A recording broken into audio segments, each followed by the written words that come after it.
trust should not be doled out easily to anyone, especially white people. Especially white people.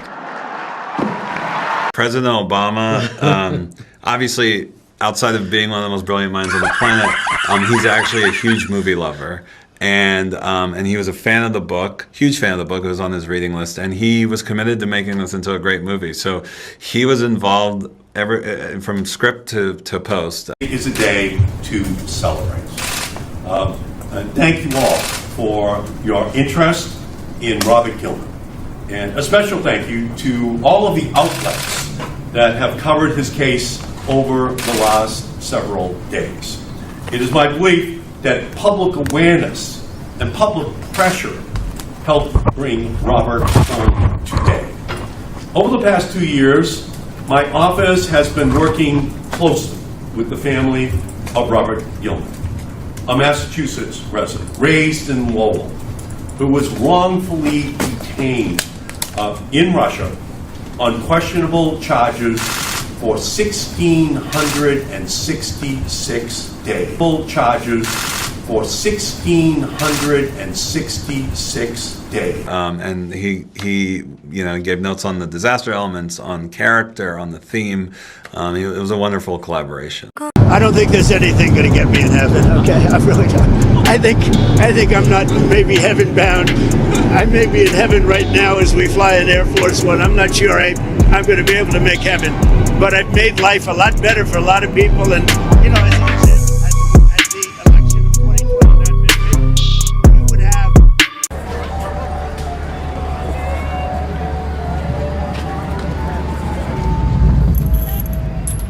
Ah, you're back. The trick of the game is knowing when to quit. 'Cause once you're hooked, you've already lost. Unleash Hellraiser, one nightmare of many. Only at Universal Halloween Horror Nights. A couple weeks ago, you were doing an interview and you talked about how you hope to end the war in Ukraine because it might help you get into heaven. How does this help? Does this help? I mean, you know, I'm being a little cute. I don't think there's anything going to get me in heaven. Okay, I really don't. I think I'm not maybe heaven bound. Who's excited about this classic cult film coming to Halloween Horror Nights 35? Yeah! We are, because as a creative team, we've wanted this for over a decade. We've been asking for Hellraiser for over a decade, and finally, we get to do Hellraiser, and we work directly with Clive Barker.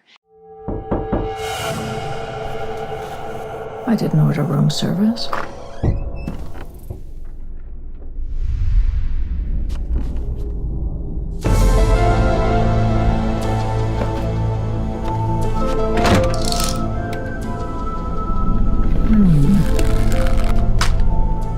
I missed that sound.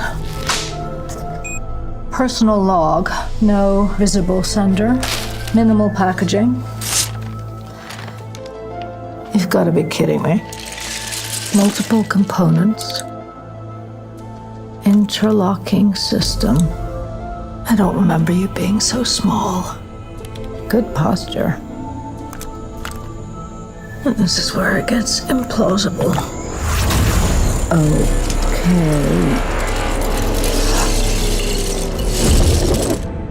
No one is going to believe this. Clive Barker actually wrote Universal Orlando's creative team a handwritten letter last week telling us how amazing the house looks, because this house is done. We're bringing Hellraiser to life. We're bringing the first 3 films in that huge collection of films. So Hellraiser 1, Hellraiser 2, Hellraiser 3. You're going to see Pinhead every turn.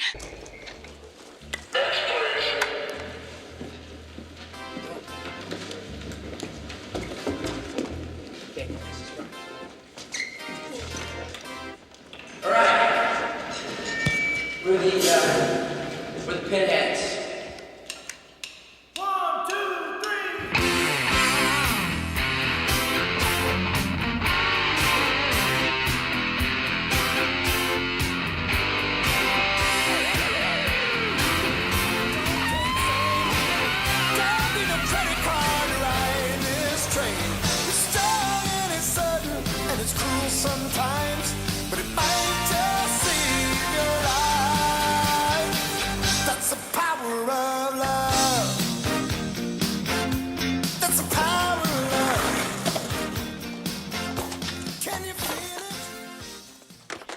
The design, I have to shout out our scenic designer, Dylan Koloff. If you've been to our event before, Dylan designed Dead Man's Pier, Dylan designed Insidious, and now he's designed Hellraiser, and he has got new ideas. You're going into the labyrinth where all the...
I can't believe this window's still broken.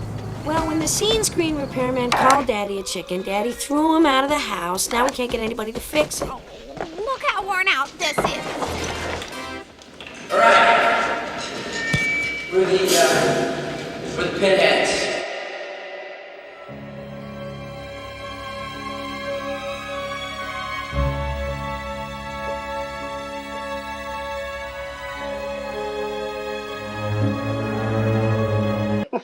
Again, this house is complete. You actually going into the lament box. There are video effects, lighting effects, just fog effects that make that box come to life. The chains are moving.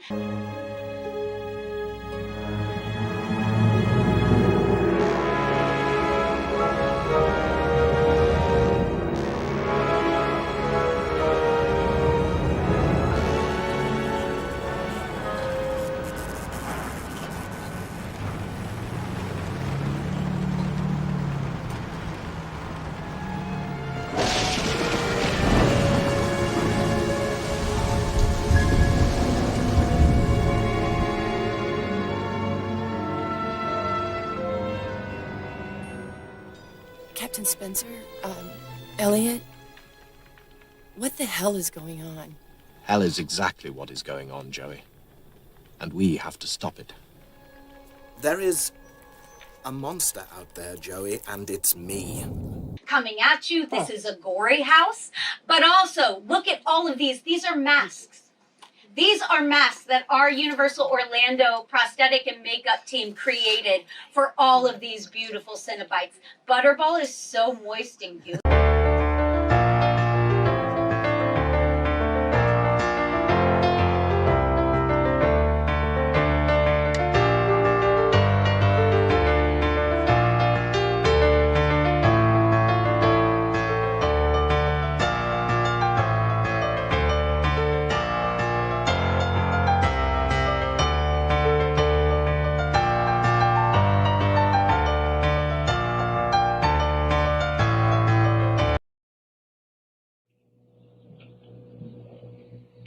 A number of years ago, I was in a little town, Darjeeling, on the northern boundary of India, where it met Tibet.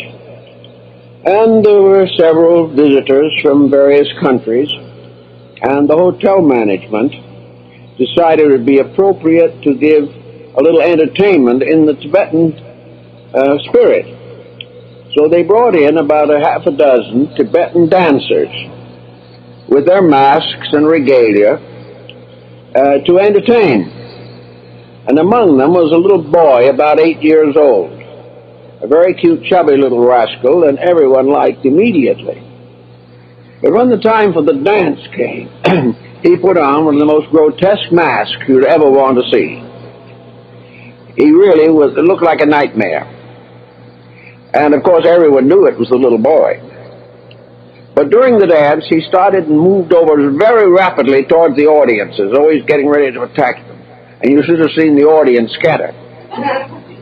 They all knew it was a little boy, but with the mask, something happened.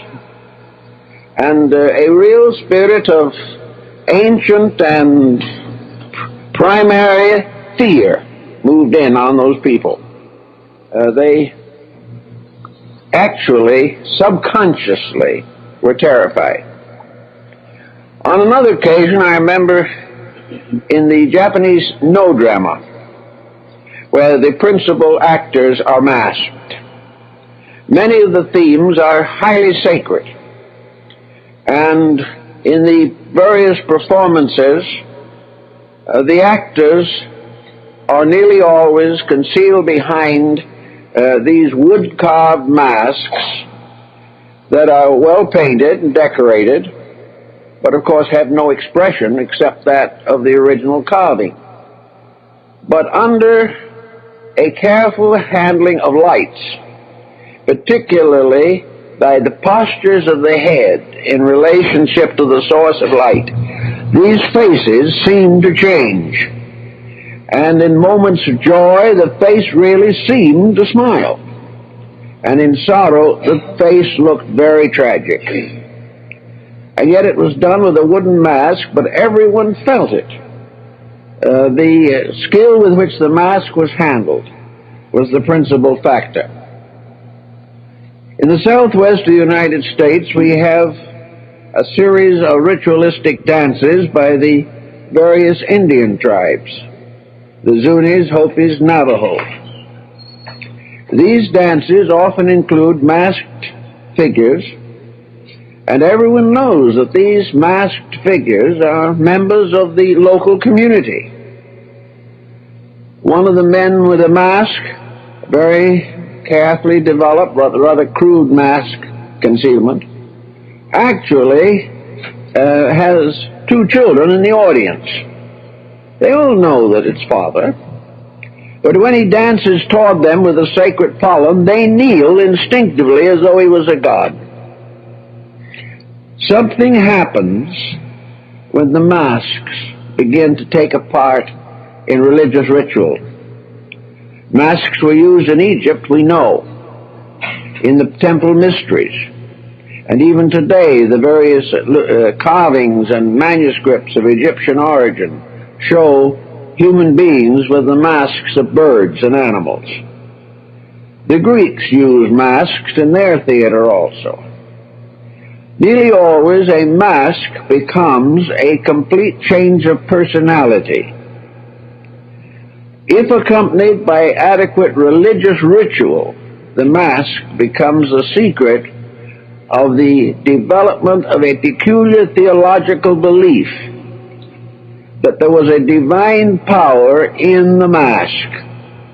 And when it was worn correctly and under ritual supervision, it brought a deity into contact with humanity. This is the legend of the Ghost Rider.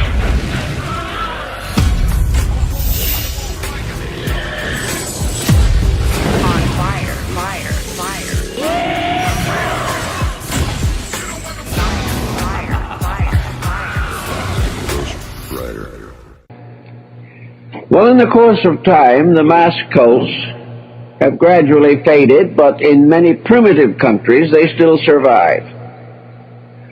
Then came another step forward in the study of human psychology. It is almost impossible for the average person to understand a completely abstract principle. It is very hard to visualize something that has no form, or to visualize an energy which is completely unembodied. From very early times, it became apparently necessary to present nearly all of the important truths of life symbolically. activity outside our homes, we would now advise people to wear a cloth face covering in enclosed spaces where social distancing is not always possible, and you're more likely to come in contact with people you don't normally meet. The reason is face coverings can help to protect each other and reduce the spread of the disease, particularly if you have coronavirus-like symptoms. I was an explorer of forbidden pleasures. Opening the box was my final act of exploration. I found the monster within the box. It found the monster within me. For decades, I served hell with no memory of my former life. What I was is out there in your world. Unbound. Unstoppable.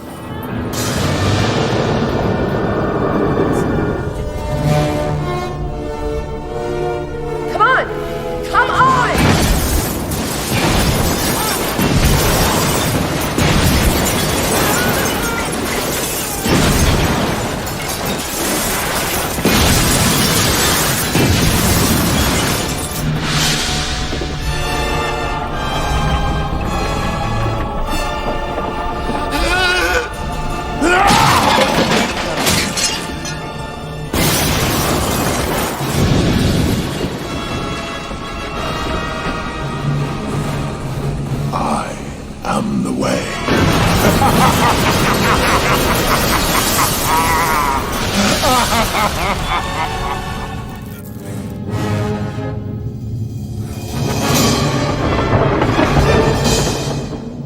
Couldn't resist playing games, could you?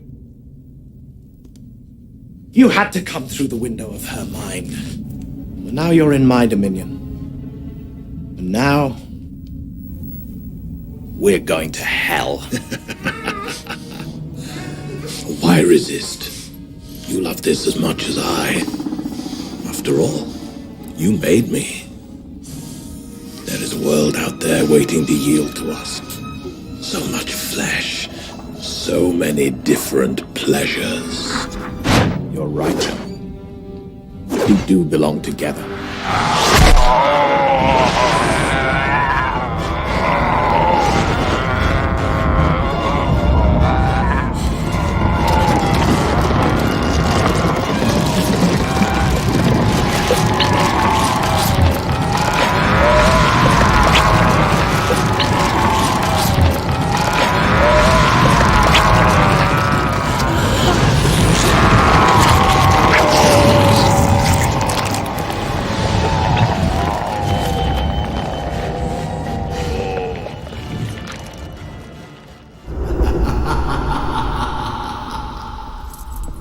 New building. Must be settling?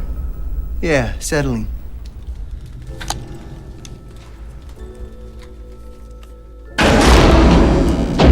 Freeze! Just back it up against the wall. You heard him. Back it up. Don't make us put some pain on you. Pain? How dare you use that word? Please welcome Max and Colby.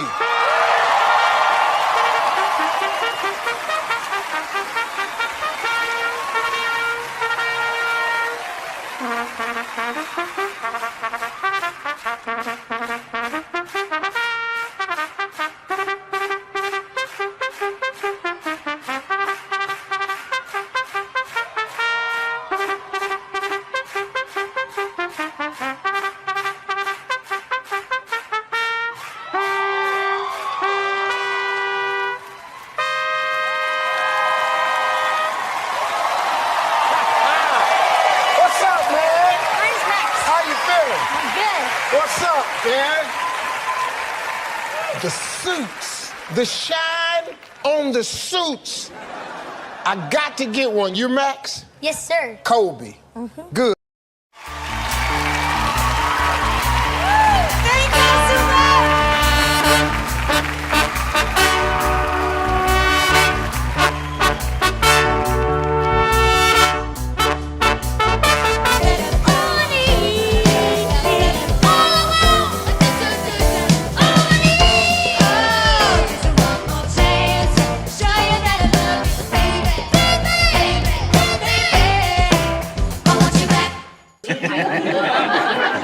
When we first saw him, we were all like, ooh, yeah, he's wet.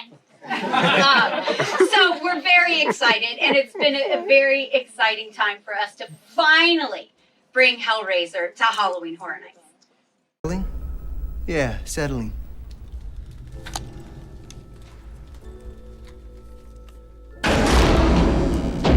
Freeze! Just back it up against the wall. You heard him. Back it up. Don't make us put some pain on you. Pain? How dare you use that word? He's got pins in his head. I know your fear. I hear it. Please, don't separate me from my brother. I give you my word. That will never happen.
We're the Pinheads. Because I knew the movie was being produced out of Los Angeles, for all I knew, they would want Pinhead to be American. So then, that would have been in 1987. Incidentally, trivia lovers, Hellraiser premiered 28 years ago yesterday. It premiered on 9/11.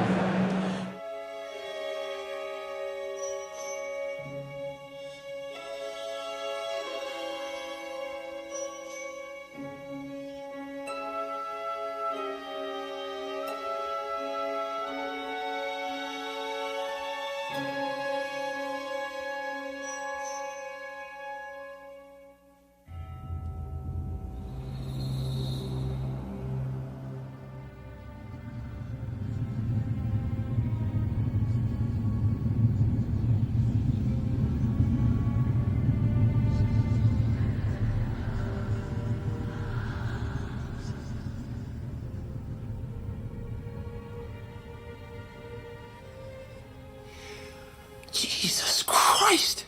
Jesus Christ! Jesus Christ, Doc! I am the way. And your only way back is through me now. I am your Redeemer. I am the way. Jesus Christ! Not quite.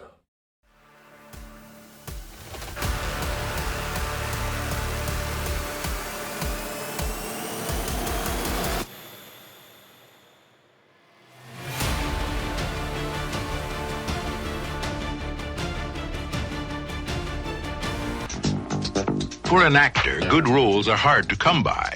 I was a Nubian space slave last week with an aluminum foil jockstrap.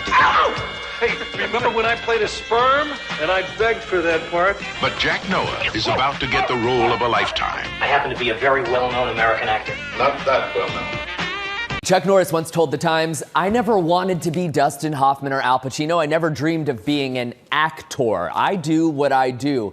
And he did it well. An actor wouldn't have accidentally kicked Dean Martin across the room in his first big movie in 1968, but thankfully, that didn't mark the end of Chuck's Hollywood career, or Dean's for that matter. It was just the beginning.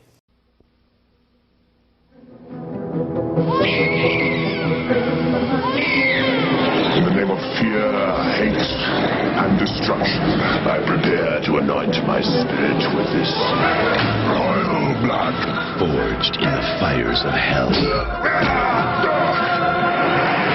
So, Reinhardt, you think to deny my destiny? Banished from the sight of man. Now, he has crossed into our world to reclaim his power. I know what you are, and I know why you are here. Chuck Norris is Shatter, bound to uncover more than a secret. Wait. The man that was murdered last night on Polanski Street was a rabbi. On the small screen and the silver, Chuck Norris made an impact. True from the moment he first appeared on the big screen in 1968's The Wrecking Crew opposite Dean Martin, mixing martial arts and motion picture. Born in 1940 in Ryan, Oklahoma, just north of the Texas border, Carlos Ray Norris would enlist in the U.S. Air Force, where he got the nickname Chuck. While stationed in South Korea, he studied judo and tang soo do, and went on to win 6 world karate championships, becoming friends with Bruce Lee, who introduced him to the world of film. There's 8 dead bodies in here. 8 holy men. Bound to bring back more than a killer. According to the myth, the scepter was broken into 9 sections. What kind of man kills like this? We'll know soon enough. The two starring together in 1972's The Way of the Dragon.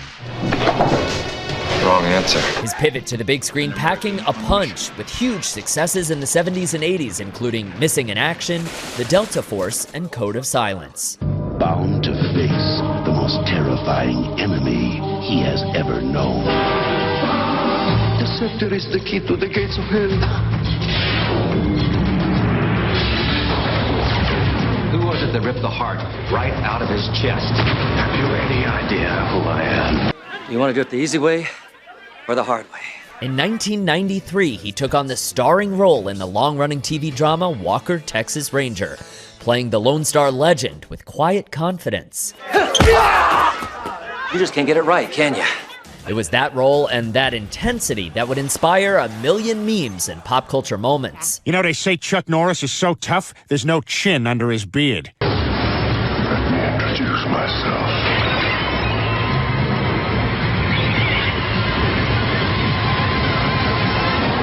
Welcome to hell. There is only another fist. That's ridiculous. Chuck Norris.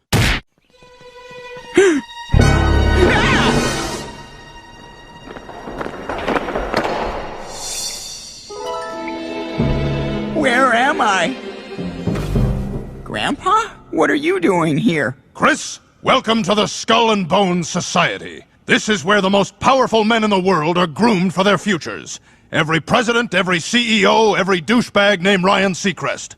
Throughout his career, he was an ambassador for fitness and well-being, even introducing the Osmonds to karate early in their career. Donnie sharing on social media that Chuck was tough in training, but one of the kindest souls you could ever know. Working with youth was immensely rewarding to Chuck Norris, as he told ABC back in 2007. When you develop that security in these youngsters, they have no reason to fight. This is, to me, the most gratifying thing I've ever been able to do. 5 years later, at age 72, he starred in The Expendables 2. Director Sly Stallone writing, "I had a great time working with Chuck. He was all-American in every way." The Skull and Bones Society has been a part of my family for decades, and we want you to become a member. Really? Wow, cool! Excellent. You get your own stock portfolio, a percentage of the 9/11 Victims Fund, and the best medical care on the planet. You'll be kept as healthy as a horse. Chuck Norris passing away Thursday morning in Hawaii, his family sharing in a statement in part, "To the world, he was a martial artist, actor, and a symbol of strength. To us, he was a devoted husband, a loving father and grandfather, an incredible brother, and the heart of our family." Chuck Norris, Hellbound. What are you, a critic? I got a part for you to play. This is a real man! It's a role any actor would die for. Play the part or I'll kill you. When do I start? Meet the new president of Parador. Not like that. With a flip. I'm flipping! Show me, Parador! We have a hit. He's a total bloody genius, isn't he? Who are you? I'm an actor. I'm playing the dictator. Jerry Fletcher has theories. The whole Vietnam War was fought over a bet that Howard Hughes lost to Aristotle Onassis. Some would call his theories crazy. You're telling me that NASA is going to kill the President of the United States with an earthquake? It's not exactly the kind of thing a Secret Service agent can, just throw himself on top of. He writes them in his newsletter. This is the third issue this year. Conspiracy theory. He sends them out. Look, I feel kind of naked back here. Could we get out of here? Please don't tell me you're naked back there. No, it's just a figure of speech. Could we go? And she is the only one he trusts. I've loved you since the first time I ever saw you. Jerry, you don't love me. I don't? Now, one of his theories is true. Can you prove any of this? Absolutely not. Only he doesn't know which one. There are a number of different reasons why we should be concerned about the conservation of nature and the natural system.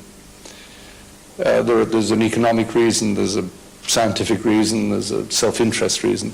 What do you see as the biggest challenges in conservation? The growing human population. Because if where we are, there's nothing else. And do you have views about what should be done about that? Can't you guess? Well, it could be on a spectrum from mass sterilisation to greater availability of contraception. I don't know what your views are as to what can be done about it. Well, I think it might be described as voluntary family limitation. They're all covered with filthy germs, aren't they, Smithers? Why, what do you mean, sir?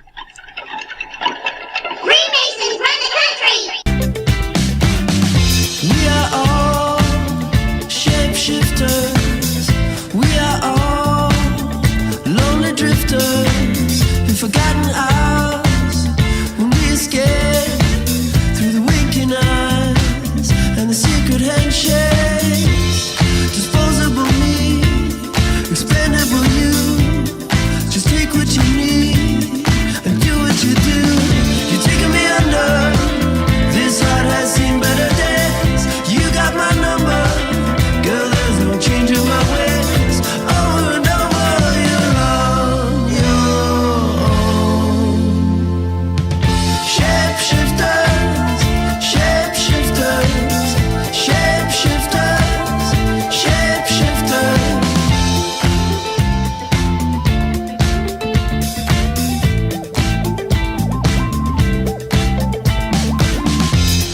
I'm running from me, I'm hiding from you. There goes my alter ego. You know everyone that I know. Abandon the stream, abandon the truth. There goes my alter ego. You know all the people I know. Oh, you blew my cover. You're that kind of lover. You're that kind of lover. Whoa, you're taking me under. This heart has seen better days. You got my number. Girl, there's no change in my ways. Over and over, you're on your own. Shapeshifters, shapeshifters. There goes my alter ego. You know everyone that I know. Shapeshifters, shapeshifters, shapeshifters. Sometimes I feel I'm slipping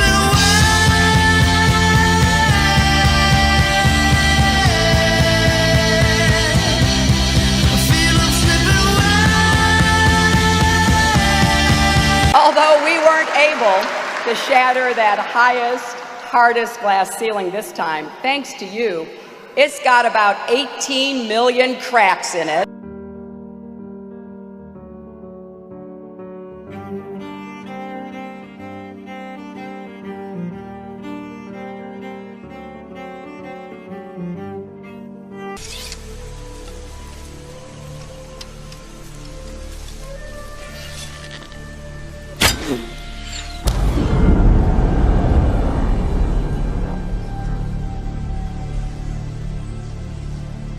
Force field. It's a dome. We're at the edge of the arena. It may be hard to see tonight, but we are all standing under a glass ceiling right now. And the light is shining through like never before. filling us all with the hope and the sure knowledge that the path will be a little easier next time.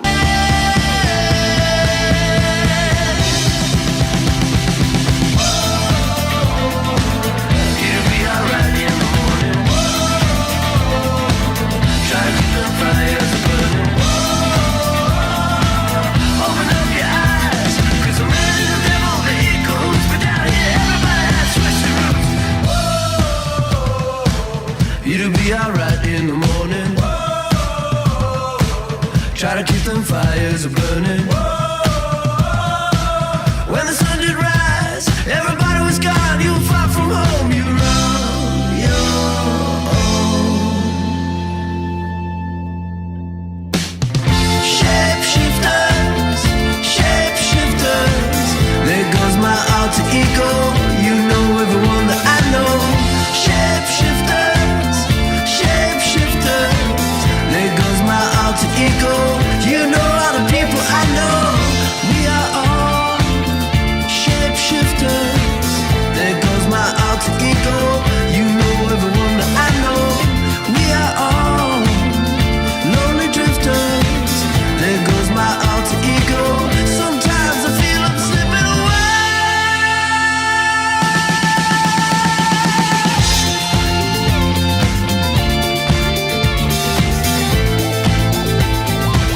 Sometimes I feel I'm slipping away. I bet everyone's like, I'm not sorry about that delay. It's like, no, you should. It's actually quite dramatic how it went out. It's being a little bit hacked up. We think it's going to be... By the way, Dutch game is just running horrible. Sorry. So we'll keep it on now. So do tell us if we just...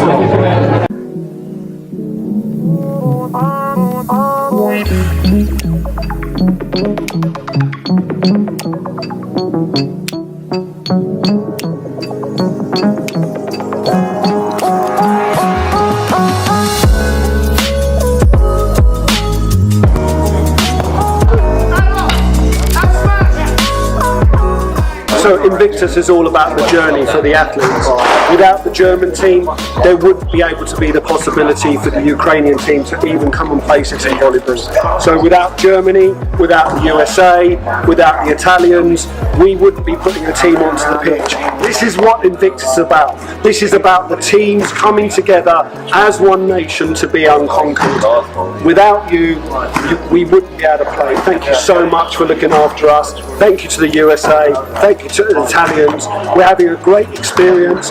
This is the Invictus journey. This is about being unconquered. Thank you so much. Just nothing to say about it. Everybody loves a good Twitter fight, right? Now there's a feud brewing between the royal family and the First Family. Well, not a real one. President and First Lady tweeted a fake intimidation video at Prince Harry in anticipation of the 2016 Invictus Games. In this video, Michelle Obama says she and the president will be bringing their A game to the annual competition. I like how tough they look, too. Prince Harry then tweeted back, "Wow, First Lady of the United States and President of the United States, you can dish it out, but you can't take it." Prince Harry then responded with his own video. These are all the individuals from last year doing their thing, running the 100 metres and all that sort of stuff. And the American man here was incredibly fast. Yeah. Really incredibly fast. It's quite close, isn't it? Oh, message? Oh, from Michelle. How very amusing. So would you like to watch it together? Yes. Let's have a look. Hey, Prince Harry, remember when you told us to bring it at the Invictus Games? Careful what you wish for. Boom. Oh, really? Please. Boom. I love that he got the Queen involved. Prince Harry began hosting the Invictus Games back in London. Mr. Speaker, Mr. Prime Minister, my lords and members of the House of Commons, I have known few greater honors than the opportunity to address the Mother of Parliaments at Westminster Hall. I am told that the last three speakers here have been the Pope, Her Majesty the Queen, and Nelson Mandela, which is either a very high bar or the beginning of a very funny joke. We too must act on behalf of peace. There are too many people who happily embrace Madiba's legacy of racial reconciliation, but passionately resist even modest reforms that would challenge chronic poverty and growing inequality. It matters not how straight the gate, how charged the punishment, the scroll. I am the master of my fate. I am the captain of my soul. What a magnificent soul it was. You know what, sometimes what you leave out of a story is even more interesting than what you leave in. That happened when we were in Oxford, Maryland. Learned that the pride of that old town was one Robert Morris Jr., the financier of the American Revolution. Years ago, we used to go down to the county library to get a picture of a bird like that, but now we just use the internet. That's where I found this picture here. Now, the caption said it was a shot of the Greek god Mercury handing a bag of loot to Robert Morris, the financier of the American Revolution. Well, that's just a tiny part of a much bigger picture called the apotheosis of Washington. Now, apotheosis is a Greek word that means to make divine.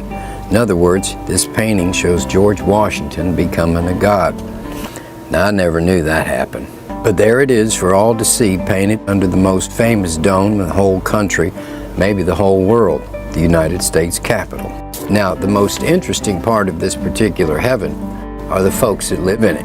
Now, you'd expect to see Moses and Abraham and Ezekiel and that crowd hanging around, but not a single fella from the Bible's up there.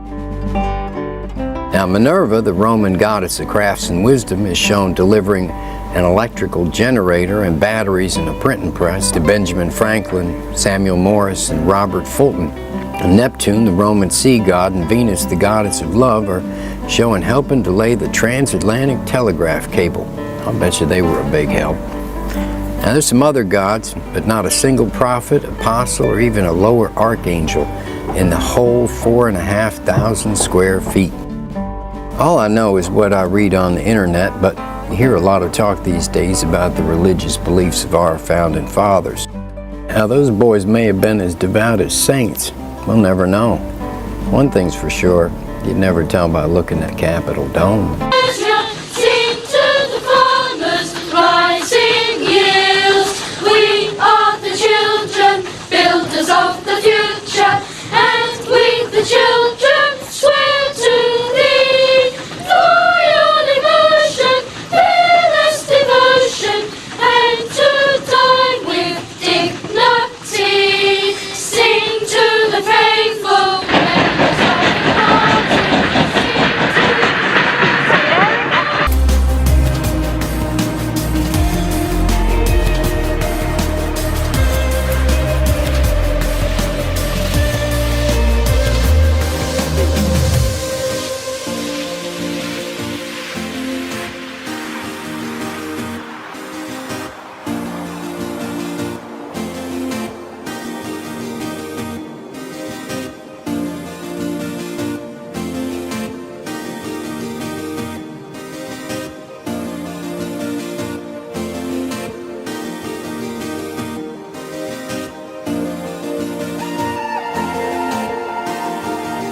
A future that Ernest Cline, the writer of the book, envisioned. I was very careful with Ernie collaborating with me every step of the way to be able to find the movie narrative inside this dense forest of Ernie's profound imagination. The Oasis being the ultimate toy box with all the toys in the world, and then playing that with one of the greatest filmmakers of all time. It results in just amazing action and such a fun adventure. Ernest Cline is such a visionary, and I think has seen the future before any of us possibly could even imagine it.